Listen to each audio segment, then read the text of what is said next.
एक दूरदराज घाटी में एक सुंदर राज्य था जिसका नाम था लालगुल। इस राज्य की पहचान उसका लाल रंग था, लाल फूल, लाल झंडे और सबसे बढ़कर वह लाल पोशाक जो महल की राजकुमारी हमेशा पहना करती थी। उस राजकुमारी का नाम था राजकुमारी एला। एला कोई साधारण राजकुमारी नहीं थी। वह न सिर्फ सुंदर थी बल्कि अपनी आदतों में भी सबसे अलग थी। जहां दूसरी राजकुमारियां मीठे व्यंजन, फल या शाही पकवान पसंद करती थी, वहीं एला को केचप से बेहद प्यार था। नाश्ते में रोटी हो, दोपहर में चावल हो या रात को सब्जी, एला हर खाने के साथ मुस्कुराकर कहती, थोड़ा सा केचप हो जाए। महल के रसोइये पहले तो हैरान हो जाते। रोज केचप? राजकुमारी को कोई और चीज पसंद ही नहीं। लेकिन एला हंसते हुए कहती, जिंदगी भी केचप जैसी होती है, थोड़ी मीठी, थोड़ी खट्टी और बिल्कुल अपनी। एला हमेशा एक लंबी लाल ड्रेस पहनती थी। वह ड्रेस सिर्फ कपड़ा नहीं थी, बल्कि उसकी पहचान थी।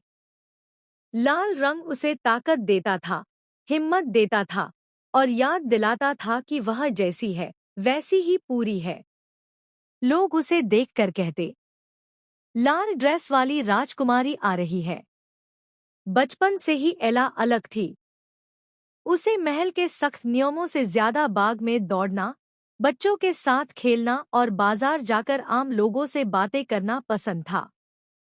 वह गरीब बच्चों के साथ जमीन पर बैठकर रोटी पर केचप लगाकर खाती और कहती, देखो, यह भी शाही दावत है। जैसे जैसे एला बड़ी हुई, दरबार के लोगों की चिंता बढ़ने लगी। राजकुमारी को अब गंभीर होना चाहिए। रोज केचप और लाल ड्रेस? यह कैसी शाही छवि है? शादी का समय आ गया है। एला अब 29 साल की हो चुकी थी, लेकिन उसकी आंखों में अब भी बचपन जैसी चमक थी। फर्क सिर्फ इतना था कि अब उसके दिल में खुद को स्वीकार करने की ताकत थी। हर हफ्ते कोई न कोई राजकुमार आता। कोई कहता, तुम्हें अपना स्टाइल बदलना होगा। कोई कहता, केचप छोड़नी होगी। और कोई कहता, लाल ड्रेस सिर्फ त्योहारों के लिए होती है। एला मुस्कुराकर सबको विदा कर देती। जो मुझे बदलना चाहता है, वह मुझे समझ ही नहीं सकता। एक दिन राज्य में भव्य शाही भोज रखा गया। पूरा दरबार मौजूद था। सोने के बर्तन, कीमती पकवान और गंभीर सन्नाटा। एला अपनी लाल ड्रेस में अंदर आई। सभी की नजरें उसी पर टिक गईं। भोजन परोसा गया। सबने सलीके से खाना शुरू किया। अचानक एला ने रसोइये की ओर देखा और साफ आवाज में कहा, शाही मेज के लिए केचप प्लीज। पूरे हॉल में सन्नाटा छा गया। कुछ लोग हंसे, कुछ असहज हो गए। लेकिन एला ने केचप लिया, खाने पर डाला और शांति से खाने लगी। फिर वह खड़ी हुई और बोली, मैं रोज केचप खाती हूँ। मैं लाल ड्रेस पहनती हूँ, क्योंकि यही मैं हूँ। अगर एक राजकुमारी अपनी मर्जी से नहीं जी सकती, तो शाही होने का क्या मतलब? उसके शब्द सुनकर पूरा दरबार चुप हो गया। उसी दिन महल में एक युवा यात्री आया, रियान। वह कोई राजकुमार नहीं था, बल्कि एक साधारण युवक था जो खाने के स्वादों पर शोध करता था। उसे एला की बातें बहुत पसंद आईं। उसने कहा, केचप भी एक कला है और तुम भी।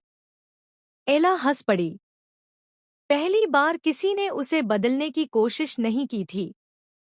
दोनों ने मिलकर राज्य में एक नया उत्सव शुरू किया, लाल ड्रेस और केचप महोत्सव, जहां लोग अपनी पसंद के कपड़े पहनते, अपनी पसंद का खाना खाते और किसी पर कोई हंसता नहीं था।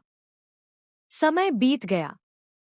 एला ने शादी की या नहीं, इसका कभी कोई शाही ऐलान नहीं हुआ। लेकिन वह रानी बनी। एक ऐसी रानी जो बच्चों के साथ जमीन पर बैठकर केचप खाती थी। एक ऐसी रानी जो हर दिन लाल ड्रेस पहनकर कहती थी, अपनी पसंद पर शर्मिंदा होना सबसे बड़ी गुलामी है। आज भी लालगुल राज्य में जब कोई बच्चा केचप मांगता है तो माँ मुस्कुराकर कहती है, यह भी राजकुमारी वाली आदत है। और दूर महल की खिड़की से एक लंबी लाल ड्रेस वाली राजकुमारी मुस्कुराते हुए अपनी प्लेट में थोड़ा सा केचप डाल रही होती है।